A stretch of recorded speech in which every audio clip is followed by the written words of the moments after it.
ಮೂಲವ್ಯಾಧಿ. ಈ ಮೂಲವ್ಯಾಧಿ ಬಗ್ಗೆ ಸ್ವಲ್ಪ ಡೀಟೇಲ್ ಆಗಿ ತಿಳ್ಕೊಳ್ಳೋಣ.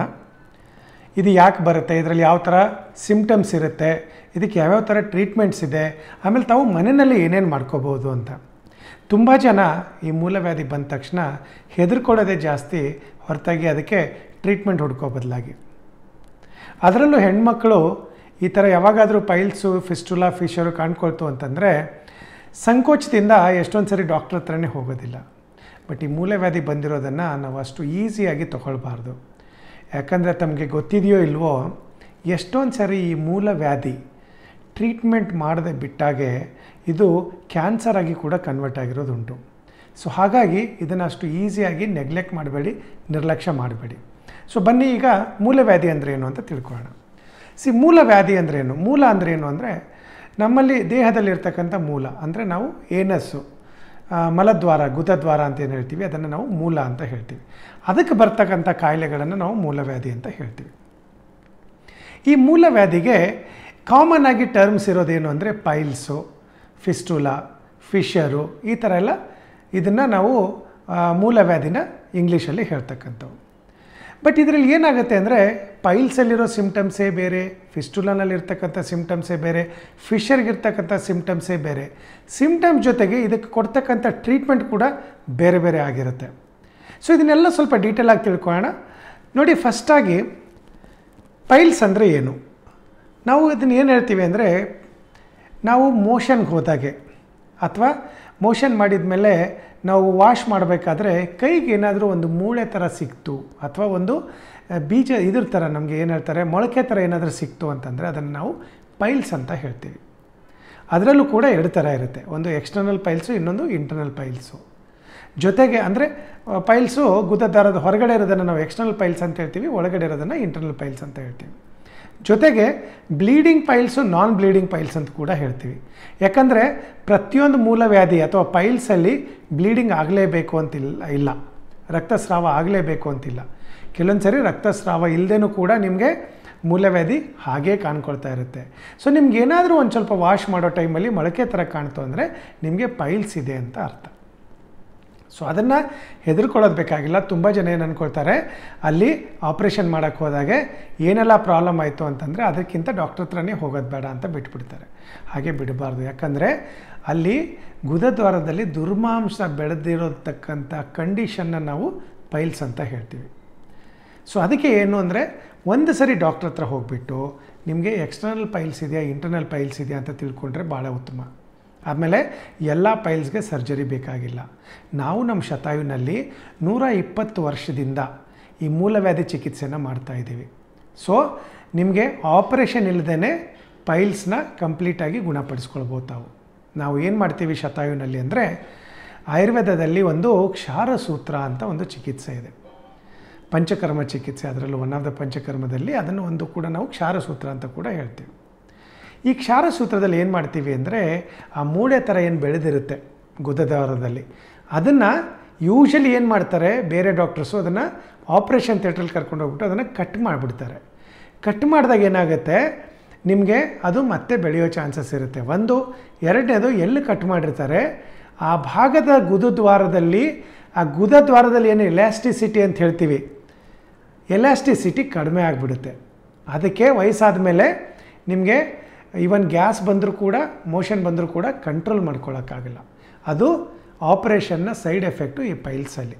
ಅದಕ್ಕೆ ತುಂಬ ಜನ ಹೆದರ್ಕೊಂಡು ಡಾಕ್ಟ್ರುಗಳ ಹತ್ರ ಹೋಗೋದಿಲ್ಲ. ಅದನ್ನು ಮಾಡಬೇಡಿ. ನಾವು ಶತಾಯುವಿನಲ್ಲಿ ಆವಾಗ ಹೇಳಿದೆ ನಿಮಗೆ ಕ್ಷಾರಸೂತ್ರ ಅಂತ ಮಾಡ್ತೀವಿ. ಆ ಕ್ಷಾರಸೂತ್ರ ಏನು ಅಂದರೆ, ಅದು ಒಂದು ಮೆಡಿಕೇಟೆಡ್ ಥ್ರೆಡ್ ಇರುತ್ತೆ. ಅದನ್ನು ಎಷ್ಟು ಅದು ಉದ್ದ ಬೆಳೆದಿದೆ ಅದರದ್ದು ಮೂಲಕ್ಕೆ ಹೋಗ್ಬಿಟ್ಟು ಒಂದು ಕಟ್ಬಿಡ್ತೀವಿ. ಕಟ್ಬಿಡ್ತು ಅಂದರೆ ಒಂದು ಕಡೆಯಿಂದ ಕಟ್ ಮಾಡ್ತಾ ಬರುತ್ತೆ, ಒಂದು ಕಡೆ ವಾಸಿ ಮಾಡ್ತಾ ಬರುತ್ತೆ. 1 ವಾರನೋ 2 ವಾರ ಆದಮೇಲೆ ಅದು ಬಿದ್ದೋಗ್ಬಿಡುತ್ತೆ. ಸಿಂಪಲ್ ಆಗಿರೋ ಟ್ರೀಟ್ಮೆಂಟ್ ಇದೆ. ಆಮೇಲೆ ಪ್ರತಿಯೊಂದು ಪೈಲ್ಸ್ಗೂ ಕ್ಷಾರಸೂತ್ರ ಕೂಡ ಬೇಕಾಗಿಲ್ಲ. ಅದಕ್ಕೆ ಬರೀ ಹೊಟ್ಟೆಗೆ ಔಷಧಿ ಕೊಟ್ಟರು ಕೂಡ ಕಡಿಮೆ ಆಗುತ್ತೆ. ಸೊ ಈ ಪೈಲ್ಸ್ ಯಾಕೆ ಬರುತ್ತೆ ಅಂತ ಮುಂದೆ ಹೇಳ್ತೀನಿ, ನಿಮಗೆ ತಿಳ್ಕೊಳ್ಳಿ. ಪೈಲ್ಸ್ ಜೊತೆಗೆ, ಇದು ಪೈಲ್ಸ್ ವಿಷಯ ಆಯಿತು, ಜೊತೆಗೆ ಇನ್ನೊಂದು ಫಿಸ್ಟುಲಾ ಅಂತ ಬರುತ್ತೆ. ಎಷ್ಟೊಂದು ಸರಿ ನಮಗೆ ಕನ್ಫ್ಯೂಷನ್ ಆಗುತ್ತೆ. ಫಿಸ್ಟುಲಾ ಅಂದರೆ ಏನು ಅಂದರೆ, ಎಲ್ಲೋ ಒಂದು ಕಡೆ ನಿಮಗೆ ಕಾನ್ಸ್ಟಿಪೇಷನ್ ಆಗಿಬಿಟ್ಟು, ಮಲಬದ್ಧತೆ ಆಗಿಬಿಟ್ಟು ಮೋಷನ್ನು ಗಟ್ಟಿಯಾಗಿ ಬರ್ತಾ ಇರುತ್ತೆ. ರಿಪೀಟೆಡ್ಲಿ ಗಟ್ಟಿ ಬಂದಾಗೆ ಅಲ್ಲಿ ಗಾಯ ಆಗಿಬಿಟ್ಟು ಬ್ಲೀಡಿಂಗ್ ಆಗ್ತಾ ಇರುತ್ತೆ. ಆ ವಾಸಿ ಆಗದೆ ಇರೋ ಗಾಯ ಅದು ಏನು ಮಾಡುತ್ತೆ, ಕ್ಯೂ ತುಂಬ್ಕೊಂಡ್ಬಿಟ್ಟು ಅದು ಒಳಗಡೆಯಿಂದ ಮಾರ್ಗ ಹುಡ್ಕೊಂಡು ಹೋಗುತ್ತೆ ಕ್ಯೂ. ಆ ಫಿಸ್ಟುಲಾ ಅಂದರೆ ಅಲ್ಲಿ ಒಂದು ಸುರಂಗ ಥರ ಒಳಗಡೆ ಹೋಗಿರುತ್ತದು, ಅದನ್ನು ನಾವು ಫಿಸ್ಟುಲಾ ಅಂತ ಹೇಳ್ತೀವಿ.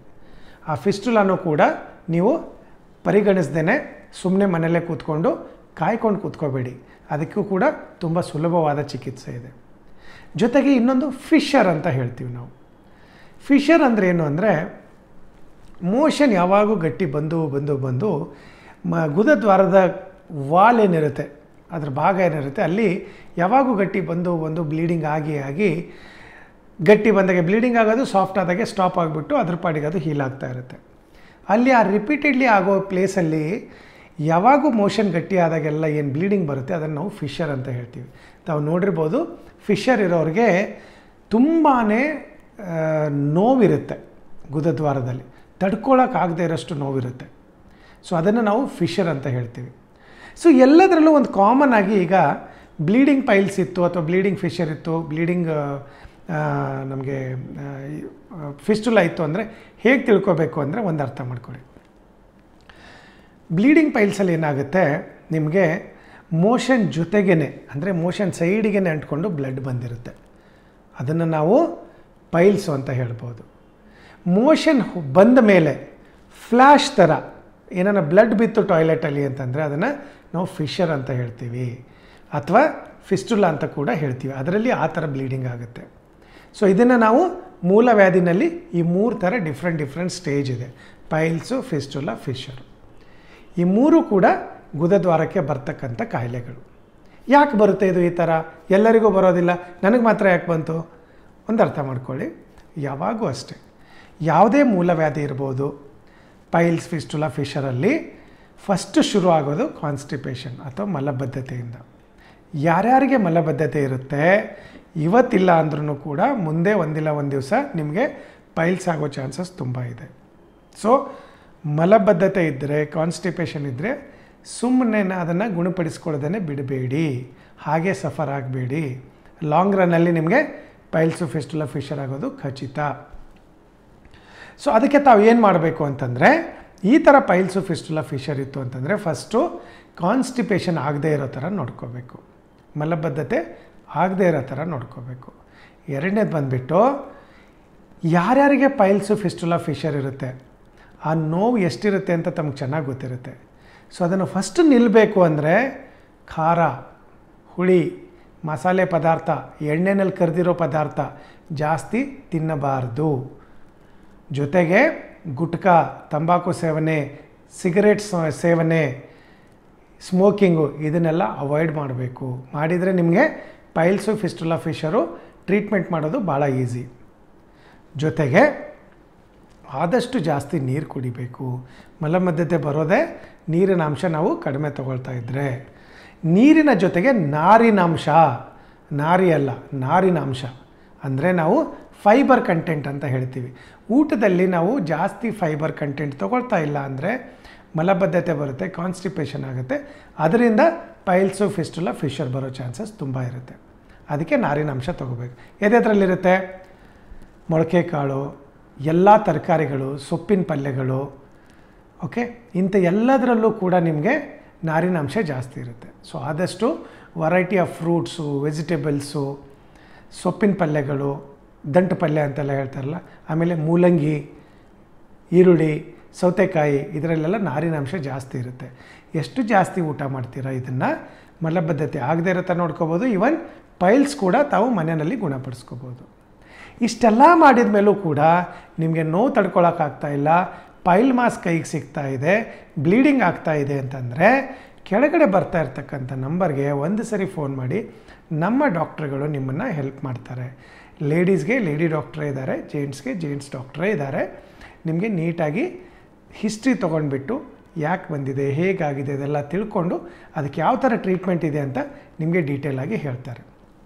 ಯಾಕಂದರೆ ನಾವು ಶತಾಯುನಲ್ಲಿ 10 ಲಕ್ಷಕ್ಕಿಂತ ಜಾಸ್ತಿ ಈ ಥರ ಟ್ರೀಟ್ಮೆಂಟ್ಗಳನ್ನು ಮಾಡಿರೋದ್ರಿಂದ ತಾವು ಕಾನ್ಫಿಡೆಂಟಾಗಿ ಬಂದು ನಿಮಗೆ ಯಾವುದೇ ಥರ ಪೈಲ್ಸ್ ಇರಲಿ, ಫಿಸ್ಟುಲಾ ಇರಲಿ, ಫಿಶರ್ ಇರಲಿ ನಮ್ಮ ಹತ್ರ ಗುಣಪಡಿಸ್ಕೊಳ್ಬೋದು. ತುಂಬ ಸಿಂಪಲ್ಲಾಗಿ ಟ್ರೀಟ್ಮೆಂಟ್ ಇದೆ. ಎಲ್ಲರಿಗೂ ಕ್ಷಾರಸೂತ್ರ ಬೇಕು ಅಂತಿಲ್ಲ, ಎಲ್ಲರಿಗೂ ಸರ್ಜರಿ ಬೇಕು ಅಂತಿಲ್ಲ. ಸಿಂಪಲ್ಲಾಗಿ ಕೆಲವೊಂದು ಸರಿ ಬರೀ ಮೆಡಿಸಿನಲ್ಲಿ ಗುಣಪಡಿಸ್ಕೋಬೋದು. ಜಸ್ಟ್ 30 ದಿವಸದಿಂದ 3 ತಿಂಗಳ ಔಷಧಿ ತೊಗೊಂಡ್ರೆ ಸಾಕು, ಕಂಪ್ಲೀಟಾಗಿ ಈ ಪೈಲ್ಸು ಫಿಸ್ಟುಲಾ ಫಿಷರ್ ಏನಿದೆ ಅದನ್ನು ತಾವು ಸಂಪೂರ್ಣವಾಗಿ ಗುಣಪಡಿಸ್ಕೊಳ್ಬೋದು.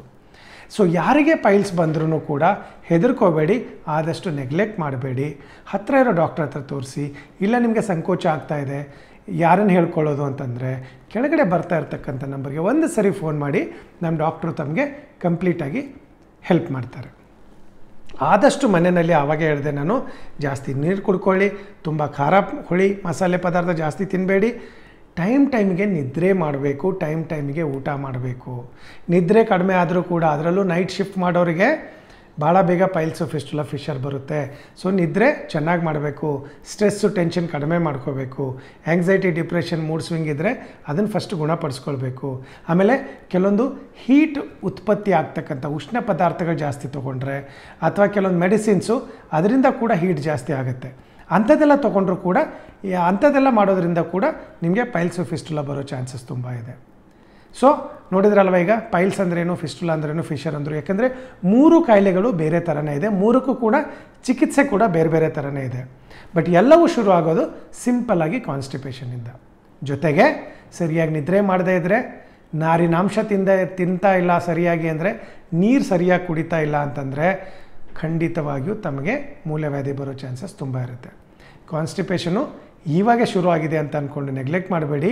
ಕಾನ್ಸ್ಟಿಪೇಷನಿಂದನೇ ಈ ಪೈಲ್ಸು ಫಿಸ್ಟುಲಾ ಫಿಷರ್ ಬರೋದು. ಸೊ ಯಾವುದೇ ಥರದ ಕಾನ್ಸ್ಟಿಪೇಷನ್ ಇರಲಿ, ಯಾವುದೇ ಥರ ಪೈಲ್ಸ್ ಇರಲಿ, ಫಿಸ್ಟುಲಾ ಇರಲಿ, ಫಿಷರ್ ಇರಲಿ, ಯಾಕಂದರೆ ಈ ಕಾನ್ಸ್ಟಿಪೇಷನು, ಈ ಪೈಲ್ಸ್ ಪ್ರಾಬ್ಲಮ್ಮೇ ಕ್ರಾನಿಕ್ ಮೈಗ್ರೇನ್ ಕೂಡ ಮಾಡುತ್ತೆ, ಹೆಡ್ಏಕ್ ಕೂಡ ಮಾಡುತ್ತೆ, ಗ್ಯಾಸ್ಟ್ರಿಕ್ ಪ್ರಾಬ್ಲಮ್ ಮಾಡುತ್ತೆ, ಗ್ಯಾಸ್ ಅಕ್ಯುಮುಲೇಟ್ ಆಗೋದು, ಬೆನ್ನು ನೋವು ಬರೋದು, ಕತ್ತು ನೋವು ಬರೋದು, ಕಣ್ಣೆಲ್ಲ ಉರಿ ಆಗೋದು, ಕೈಕಾಲು ಉರಿ ಆಗೋದು, ತಿಂದಿರೋದು ಮೈಗೆ ಅಂಟ್ಕೊಳ್ಳಲ್ಲ, ಇದೆಲ್ಲ ಪ್ರಾಬ್ಲಮ್ ಕೂಡ ಈ ನಮ್ಮ ಸಿಂಪಲ್ ಆಗಿರ್ತಕ್ಕಂಥ ಪೈಲ್ಸ್ ಫಿಸ್ಟುಲಾಯಿಂದ ಶುರು ಆಗುತ್ತೆ. ಸೊ ಹಾಗಾಗಿ ಇದು ಬಂದರೆ ನೆಗ್ಲೆಕ್ಟ್ ಮಾಡಬೇಡಿ. ಕೆಳಗಡೆ ಬರ್ತಾ ಇರೋ ನಂಬರ್ಗೆ ನಿಮ್ದು ಏನಾರ ರಿಪೋರ್ಟ್ಸ್ ಮಾಡಿಸಿದರೆ ಅಥವಾ ಎಕ್ಸಾಮಿನೇಷನ್ ಮಾಡಿಸಿದರೆ ಅದನ್ನು ಜೊತೆಗೆ ಕಳಿಸಿ. ಇಲ್ಲ ಅಂದರೆ ಪರ್ಸ್ನಲ್ಲಾಗಿ ಲೇಡಿ ಡಾಕ್ಟ್ರು ಲೇಡಿ ಪೇಷಂಟ್ಗೆ ನೋಡ್ತಾರೆ, ಜೆಂಟ್ಸ್ ಡಾಕ್ಟ್ರು ಜೆಂಟ್ಸ್ ಪೇಷಂಟ್ ನೋಡ್ತಾರೆ. ಫೋನ್ ಮಾಡಿಬಿಟ್ಟು ತಮಗೇನಾಗಿದೆ ಅಂತ ಕರೆಕ್ಟಾಗಿ ತಿಳ್ಕೊಳ್ಳಿ, ಸರಿಯಾದ ಚಿಕಿತ್ಸೆ ತೊಗೊಳ್ಳಿ. ಯಾಕಂದರೆ ಶತಾಯುನಲ್ಲಿ ನಮ್ಮದು 120 ವರ್ಷದ ಅನುಭವದಿಂದ ಈ ಪೈಲ್ಸು ಫಿಸ್ಟುಲಾ ಫಿಷರ್, ಇದನ್ನು ಮೂಲವ್ಯಾಧಿ ಅಂತ ಏನು ಹೇಳ್ತೀವಿ, ಇದನ್ನು ಸಂಪೂರ್ಣವಾಗಿ ಗುಣಪಡಿಸಿದ್ದೀವಿ. ತಾವು ಕೂಡ ಒಂದು ಸರಿ ಬಂದುಬಿಟ್ಟು ಈ ಚಿಕಿತ್ಸೆಯ ಅನುಭವನ ಅಂದರೆ ಯೂಸ್ ಮಾಡ್ಕೊಂಡ್ಬಿಟ್ಟು ಗುಣಪಡಿಸ್ಕೊಳ್ಳಿ.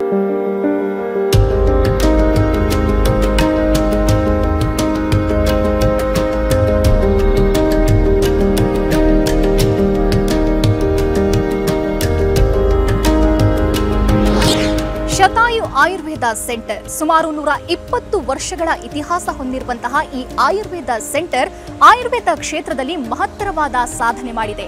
ಅಷ್ಟೇ ಅಲ್ಲ, ಬೆಂಗಳೂರಿನ ನಾನಾ ಭಾಗದಲ್ಲಿ ಇದರ ಸೆಂಟರ್ಗಳಿವೆ.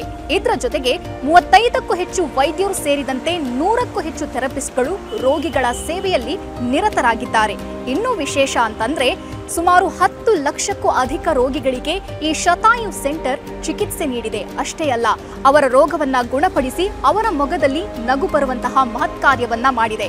ಬನ್ನಿ ಹಾಗಾದ್ರೆ ಈ ಶತಾಯು ಸೆಂಟರ್ನಲ್ಲಿ ಯಾವ ರೀತಿ ಚಿಕಿತ್ಸೆ ನೀಡಲಾಗುತ್ತೆ, ಈ ಸೆಂಟರ್ ಯಾವ ರೀತಿ ಕಾರ್ಯನಿರ್ವಹಿಸುತ್ತೆ, ಬನ್ನಿ ನೋಡೋಣ.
ಶತಾಯು ಆಯುರ್ವೇದ ಕ್ಲಿನಿಕ್ ಯಾವ ರೀತಿ ಕಾರ್ಯನಿರ್ವಹಿಸುತ್ತೆ, ಉತ್ತಮವಾದ ಚಿಕಿತ್ಸೆ ನೀಡುತ್ತೆ ಅನ್ನೋದನ್ನ ತಾವೇನಾದರೂ ಒಬೆಸಿಟಿ, ಡಯಾಬಿಟಿಸ್, PCOD ಅಥವಾ ಗರ್ಭಧಾರಣೆಯ ಸಮಸ್ಯೆ, ಕೀಲು ನೋವು, ಗಂಟು ನೋವು ಇಂತಹ ಯಾವುದಾದ್ರೂ ಸಮಸ್ಯೆಯಲ್ಲಿ ಬಳಲ್ತಾ ಇದ್ರೆ ಬೆಂಗಳೂರಿನ ನಾನಾ ಭಾಗದಲ್ಲಿ ಶತಾಯು ಆಯುರ್ವೇದ ಕ್ಲಿನಿಕ್ನ ಸೆಂಟರ್ಗಳಿವೆ.